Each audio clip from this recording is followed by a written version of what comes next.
In 1978, a man called Abu Musa Sadr disappeared. He was the head of the Amal movement in Lebanon, which was the precursor to Hezbollah. And he was at loggerheads with Yasser Arafat. Now, the general consensus is that he disappeared in Libya. He did go to Libya for celebrations, I believe, and he was not seen again. That's the kind of official line we're given.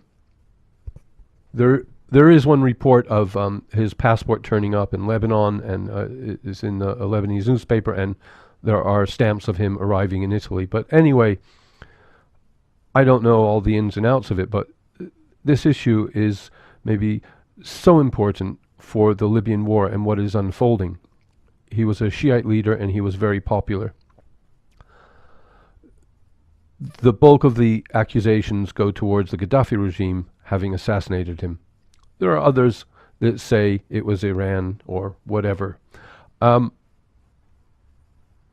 this has caused Hezbollah and Iran to support the rebels. Iran has given physical assistance and aid to the rebels. It's said as much.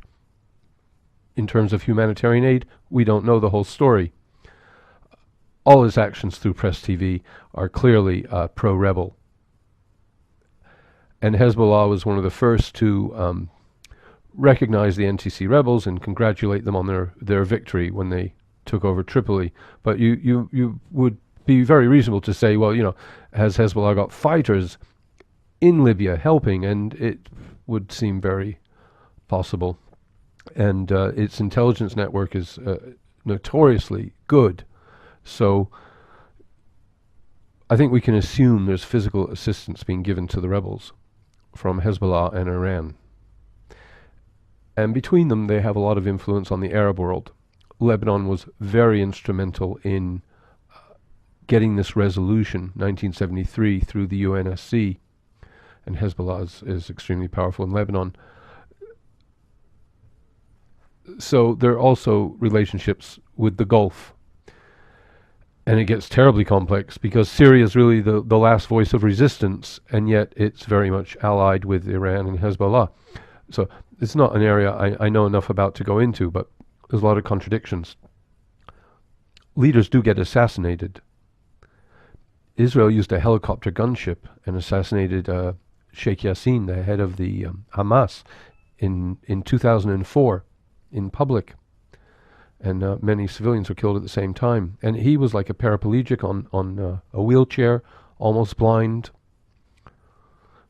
Robin Cook was the foreign minister in Britain after he resigned, but he opposed the Iraq war, and he said that Al-Qaeda at the time was just a database for the CIA, and if you were to Google Robin Cook assassination, you would find a lot of results, a lot of suspicions about his death.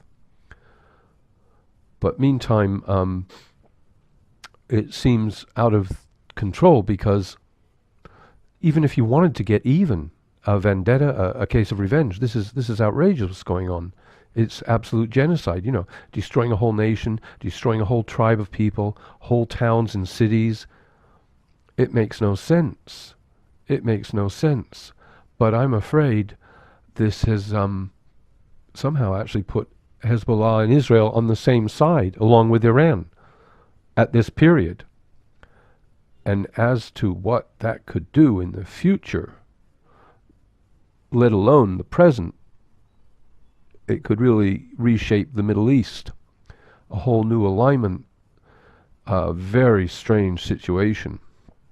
But the fact remains that Hezbollah has been pretty active with its eyes and ears on the ground in Libya and Iran, and I think without their undeclared support, this situation would have never unfolded.